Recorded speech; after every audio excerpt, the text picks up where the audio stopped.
Oh, bakit nandito sa kusina? So guys, kakagaling ko lang si Jungent. Nakapagpalit na ako ng damit. So, so yan, magluluto. Ay, kumukulo na pala to ano. So guys, Mami, kumukulo na po tong ano. So ngayon, nalagyan na po natin ng Mr. Golam. So, hahaluin lang po natin. Haluin na lang po natin.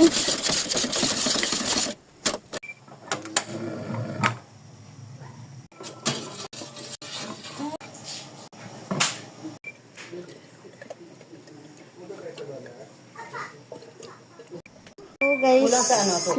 Asukal? Grabe naman, baka tayo magka-diabetes na. Alas ka guys, oh. Tapos ito, nilagay na namin. Tapos tikman muna natin to. Guys. Tipla mo daw si tatay ng kape. Baka kayo pag buhuling kong mag-ama. Gusto mo? Cause it seems right.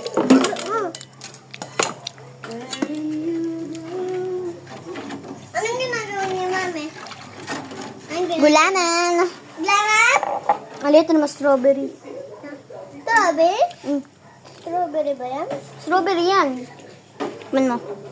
Tapos ito, cherry. Cherry. Lang. Tapos ito, buko pandan. Jelly dun. Kuko pandad. Natikman mo na natikman mo na lahat. Alingga. Lahat ng flavor dito.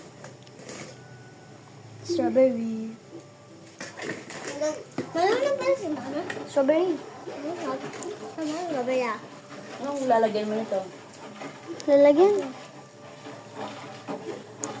Yan po guys. Ang cute na po. Oh, mag-cute dito dahil nakabukas ng gayon. Saan siya umakyat? Dito or dito or dito? Follow nyo na lang kung nakita nyo ba. Hindi na nila makikita. Mami, yung ano mo na agad, buksan mo na. Ito.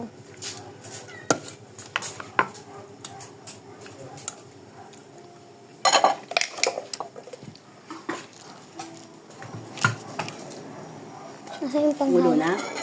Hindi pa. Haluin ko lang. So yan guys, halo-halo. Ihalo-halo mo ang init. Tira yung kamay ko kasi may sugat. Mr. Gulaman. Gulaman. Kasi nga, hindi na siya masakit. Hinaan lang natin apoy guys. Apoy. Kain tayo. Wala lang kasi ako sa unang video.